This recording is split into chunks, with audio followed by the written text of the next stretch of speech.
Iya, itu mungkin salah satunya ya, karena kan aku lama dan besar dan sebenarnya lebih banyak berkarya di Singapura sebelum aku balik ke Indonesia. Ya, nah jadi ketika akhirnya saya bisa berhasil membangun usaha sendiri dan waktu itu lebih banyak dikenal di Singapura, dapat penghargaan dan seterusnya. Jadi of course akhirnya jadi lebih banyak orang yang mengundang aku untuk sharing. Jadi sebelum di Indonesia sebenarnya aku lebih banyak sharing di Singapura, di Malaysia, di Vietnam, lebih ke negara-negara Asia gitu. Karena kan mereka berpikir kalau mereka selalu mikir orang Indonesia yang ada di Singapura, wah pasti kaya raya nih gitu kan, tapi kan ternyata begitu mereka tahu ada cerita yang berbeda dan ada kisahnya dan ada pembelajarannya, makanya saya lebih banyak diundang dan akhirnya di situ saya mulai lebih banyak cerita. Nah jadi suatu hari di tahun 2011 ya, jadi dari tim researchnya Kick Andy, ya dia akhirnya bisa menemukan saya dan akhirnya saya diundang ke acaranya ya, dan disitulah akhirnya untuk pertama kalinya saya juga menceritakan tentang mimpi baru saya di ulang tahun ke-30 ya, bahwa saya sungguh-sungguh ingin menciptakan dampak positif dalam kehidupan jutaan orang di Indonesia. Nah jadi pas lagi di acara Kick Andy itu kebetulan ada Mbak Albertine Endah yang juga nonton tayangannya. Mbak AE adalah seorang penulis biografi terkenal banget di Indonesia dan kebetulan saya juga ingin menceritakan tentang pengalaman hidup saya dan akhirnya udah dari situ akhirnya saya bikin buku biografi ditulis oleh Mbak Albertine Endah. Nah, baru 2011 ada buku biografi, bukunya juga puji Tuhan ada di mana-mana, dibaca oleh ratusan ribu orang pada saat itu dan akhirnya dari buku itu akhirnya diangkat ke layar lebar gitu. Jadi itu sih mungkin salah satu akhirnya kenapa ada film ini dan akhirnya itu juga yang membawa saya kembali menetap dan tinggal di Indonesia di tahun 2014. Ya, karena mimpi resolusi baru di ulang tahun ke-30. Dan makanya di sini pun juga ditulis di sini, terciptakan dampak positif dalam kehidupan jutaan orang di Indonesia.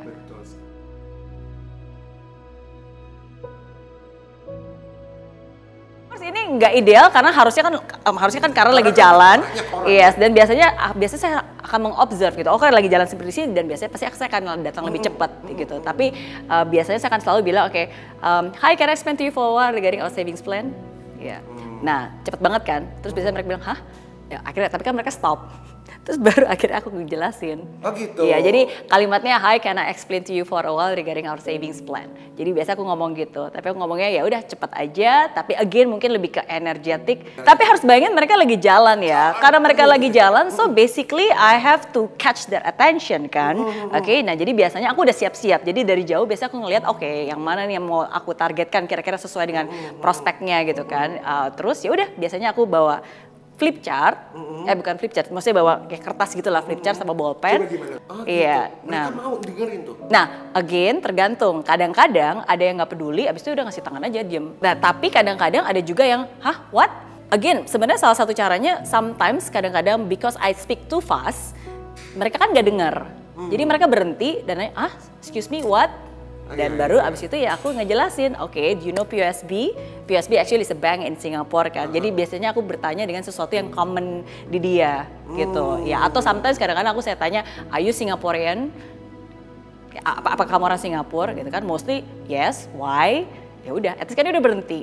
Dia udah berhenti, why? Ya udah, and then from there I continue the conversation. The most important thing di awal buat saya pada saat itu adalah to get their attention. And to get them to listen to me gitu. Jadi di awal seperti itu. Tapi ketika mereka udah berhenti, mereka udah stop, that's my chance untuk explain to them in a very short, maybe 3 minutes, just to get their attention. Kalau mereka tertarik, biasanya nanti I'll ask for their contact number, and then after that, ya udah dari situ baru aku akan follow up and then do a proper, even longer presentations yang lebih detail. Ya, karena pada saat itu memang cold market, again orang-orang yang gak dikenal dan mereka lalu lalang, so I need to get the attention fast. Dan aku juga harus dapat interestnya dia. Memang gak gampang. Iya, ditolak berkali-kali.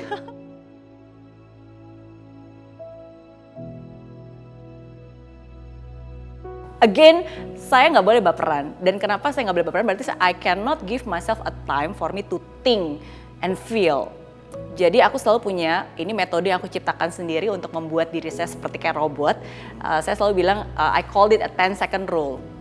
Jadi begitu ditolak, oke, saya cuma punya waktu 10 detik supaya saya bisa approach orang berikutnya. I will count down 10, 9, 8, it. Kenapa? Karena kalau saya berlama-lama, ih kok ditolak ya, aduh sedih banget, ih kok orang tadi kayak gitu sih. And then saya akan terjebak dengan perasaan seperti itu kan.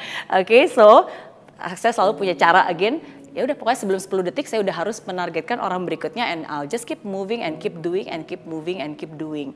Karena saya tahu hanya dengan bergerak, hanya dengan berjalan saya bisa punya kesempatan untuk membalikan keadaan. Kalau saya berhenti rebahan dan ngapa-ngapain, that's it. Tuhan mau bantu saya pun juga nggak bisa gitu kan. Tapi asalkan saya tetap bergerak, tetap menyapa, hai. Kalau mereka enggak, ya udah nggak apa-apa. Tapi kan itu saya masih membuka jalan gitu untuk Tuhan ngasih orang ke saya untuk say yes. Jadi intinya I have to keep moving. I have to keep moving forward.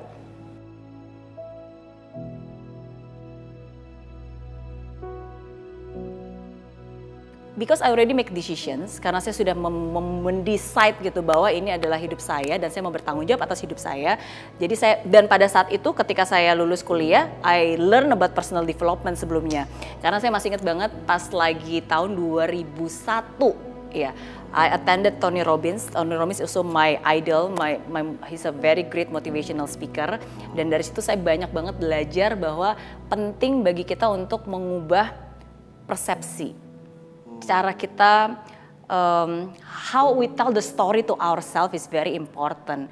Ya kan, narasi apa sih yang kita omongkan kepada diri kita sendiri. Maksudnya kejadian itu kan nggak penting. Kejadian itu, hidup ini kan 10% tentang apa yang terjadi, tapi 90% tentang bagaimana kita menyikapi gitu. So what kind of story that you tell to yourself? Kalau story-nya saya bilang, oh saya memang nasibnya seperti ini, ya sudah dan sepantasnya, ya saya memang bisa seperti ini, wah ini memang kamunya nggak berguna. Of course itu bakalan membuat saya down kan. Ya tapi if I tell myself a different narrations bahwa oke, sekarang belum bisa tapi saya akan cari tahu caranya. Oke, the next one, kamu harus terus bergerak, kalau enggak ya Tuhan nggak akan bisa membuat kamu berhasil kan gitu. That's what I believe gitu. Karena dari situlah akhirnya ya saya tiba-tiba ya jadi kepikiran aja, ya udah kalau gitu saya harus jadi robot, ya udah saya harus terus bergerak, I have to keep moving gitu. Jadi sometimes most of the things itu adalah hal-hal yang memang saya ciptakan untuk membuat diri saya menjadi lebih baik lah contohnya.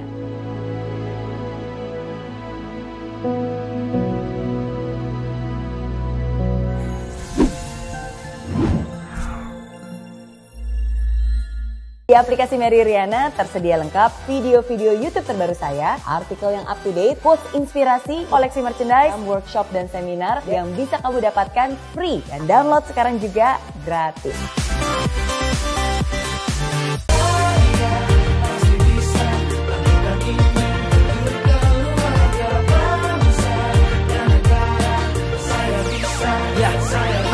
Laksana bumi tanpa hujan, hidup tanpa tujuan, kering dan mati tanpa hijaunya tumbuhan. Demikian kalau mimpi tak kunjung terjadi.